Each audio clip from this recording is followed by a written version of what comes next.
세종의 내일 이야기, 세종시 역대 최대의 국비 예산으로 세종시가 어떻게 달라지는지에 대한 이야기들 해드리겠습니다. 안녕하세요. 세종 몽땅 부동산 대표 정진숙입니다. 오늘도 땅야와 같이 이야기 나누어 보겠습니다. 땅야 안녕. 안녕하세요, 대표님. 와, 오늘은 국비가 많이 내려왔다고만 들었지, 그게 우리 삶이랑 부동산에 어떻게 연결되는지 정확히 아는 분들은 많지 않으실 것 같아요. 세종은 처음부터 국비로 만들어진 도시야. 2024년도 국비를 딱 보니까 그래프가 쭉 올라가다가 이번에는 한 번 더 훅 튀어오른 느낌이야. 그럼 단순히 돈 많이 받았다 이게 아니라 국가가 이제 세종을 제대로 완성해보자 이런 신호라고 봐도 되는 거예요? 그렇지, 딱 그 말이야. 그래서 나는 이번에 예산을 세 가지 축으로 정리를 해봤어. 첫 번째, 국가 기능의 완성. 두 번째, 도시 품격의 업그레이드. 세 번째, 미래 성장을 여는 스마트 도시. 이 세 가지를 합쳐서 세종의 내일 청사진이라 되는 거지.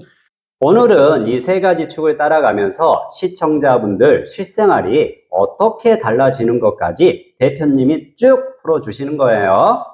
먼저 국가 기능의 완성, 이건 어떤 부분을 말하는 거예요? 쉽게 말하면 이제 세종이 진짜로 행정 수도 도시로 올라가는 단계야. 가장 상징적인 거 두 개는 첫 번째 세종지방법원, 두 번째 국회 세종의사당과 대통령 제2직무실. 먼저 세종지방법원, 그동안 세종 시민들이 재판을 보려면 어디로 갔어? 대전이죠. 차 타고 왔다 갔다 하려면 시간도 많이 들고 불편했죠. 맞아. 근데 이제는 예산이 잡히면서 세종시 안에다가 지방법원이 본격적으로 들어오게 되는 거야. 이건 단순히 건물 하나가 아니라 사법 서비스도 도시 안으로 들어온다는 의미야. 행정만 있는 도시에서 행정 플러스 사법이 같이 있는 도시로 업그레이드가 된다고 보면 돼. 그럼 행정도 하고 법원 일도 세종에서 보고 시민들 입장에서는 편의성이 완전히 달라지겠네요. 여기에 더해서 중요한 거 두 가지가 더 있어. 국회 세종의 의사당 건립과 대통령 제2직무실 건립. 이 두 개가 같이 움직이면 세종은 이제 그냥 행정기관이 있는 도시가 아니라 정책이 실제로 만들어지고 조율되는 대한민국의 의사결정의 심장부가 되는 거야. 대표님, 그럼 부동산으로 보면 이건 단순한 토지를 넘어서 도시 위상이 한 단계 올라가는 거네요. 그렇지. 일자리의 질이 달라지고 도시의 브랜드가 올라가면서 주거, 상업, 투자 수요의 급이 달라져. 중장기 투자자분들은 이 흐름을 꼭 머릿속에 넣어 두셔야 돼요. 두 번째 축은 도시 품격이라고 하셨는데 이건 좀 감성적인 느낌인데요.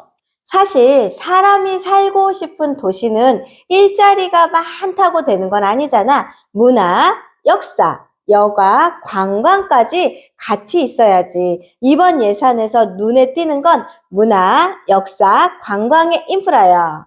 첫 번째는 국립박물관 단지, 그리고 국립민속박물관을 세종으로 이전한다는 이야기야. 와, 우리나라 대표 민속박물관이 진짜로 세종으로 내려오는 거예요? 그렇지. 이 말은 앞으로 세종이 박물관, 전시, 체험의 도시가 된다는 뜻이야. 서울까지 일부러 박물관 가던 시대에서 이제는 세종 안에서 아이들이랑 주말에 전시도 보고 체험도 하고 이런 그림이 자연스러워진 거야. 실제 거주 만족도는 이런 문화 인프라에서 많이 갈리잖아요. 살만한 도시냐? 이 기준이 확 달라지겠네요. 두 번째는 이름이 조금 길어. 유네스코 세계유산 국제해설 설명센터. 세계유산을 연구하고 설명하는 국제적인 거점이 세종에 들어오는 거야. 그럼 해외 연구자, 학자, 관광객들이 세종으로 들어오는 통로가 되는 거네요. 맞아. 도시는 결국 사람의 흐름의 가치야.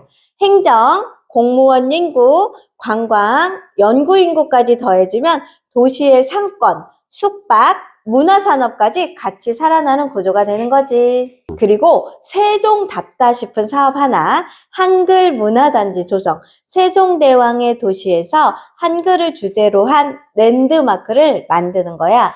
이건 진짜 세종의 정체성이랑 딱 맞네요. 한글, 문화, 수도, 세종 이런 느낌으로요.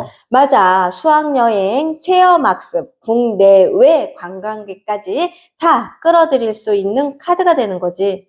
이제 세 번째 축, 미래성장 스마트 도시 이야기로 넘어가 볼까요? 세종은 처음 설계할 때부터 스마트 시티 시범 도시였잖아. 이번 예산에도 자율주행 기반 미래 모빌리티 고도화가 들어가 있어.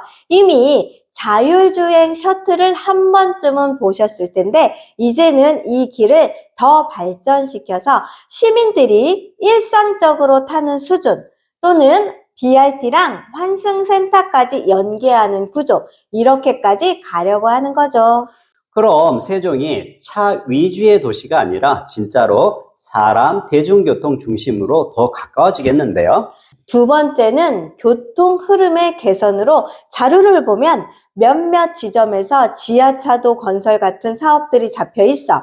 이란 건 실제로는 주요 교차로 정체를 줄여주고 출퇴근 시간, 아이들 학원과 이동 시간 이걸 줄여주는 효과가 있지. 외집 분들은 지도만 보고 세종도로 넓은데 왜 막히지 하는데 신호, 교차로, 입체 교차에 따라 체감이 확 달라지잖아요. 그렇지. 이런 부분이 정비가 되면 같은 거리인데 체감 시간이 훨씬 짧아지는 거야. 마지막은 안전이야. 이번 예산에는 경찰 관련 청사, 치안 인프라 같은 것들이 포함되어 있어. 도시가 커지면 가장 중요한 게 밤에 돌아다닐 때 여기 안전하다 이런 느낌이잖아. 특히 아이를 키우는 집들은 이걸 제일 먼저 보지. 결국 안전하다는 이미지가 사실상 도시의 장기 가치를 결정하는 중요한 요소 중 하나네요. 이건 단기 시세 말고 도시의 기본 체력을 키워주는 투자라고 보면 돼. 대표님, 오늘 좋은 얘기 감사하고요. 지금까지 들었던 내용을 딱 세 줄로 정리 한번 해주세요. 좋아, 딱 세 줄로 정리해 볼게. 첫 번째, 역대 최대의 국비 확보로 세종은 이제 진짜 완성해 보자라는 국가의 의지가 확인됐다. 두 번째, 국가 기능, 도시 품격, 미래 성장 인프라가 한 번에 들어오면서 세종은 행정 수도에서 문화, 관광, 스마트 도시까지 겸한 복합 도시로 변신 중이다. 세 번째로는 부동산 관점에서는 이 흐름이 단기 시세 한두 번의 등락이 아니라 도시의 장기 가치, 브랜드, 일자리의 질을 천천히 끌어올리는 과정이라는 걸 꼭 기억해야 해. 대표님은 역시 정리가 깔끔하세요. 결국 이렇게 이해하면 되겠네요. 세종은 이제 도시뼈대는 다 세워졌고 이제 살을 채우는 단계로 들어갔다. 맞아, 땅이야. 행정, 문화, 미래의 기술 인프라까지 한 도시 안에 도시로 성장하는 경우가 많지는 않은데 나는 세종을 중장기 관점에서 계속 봐야 하는 도시라고 계속 말씀드리는 거야. 앞으로도 세종의 예산, 개발 계획, 그리고 아파트, 상가, 토지까지 연결되는 실전 인사이트를 꾸준히 전달해 드리겠습니다. 지금까지 세종 몽땅 부동산의 정진숙이었습니다. 땅이야 고생했어.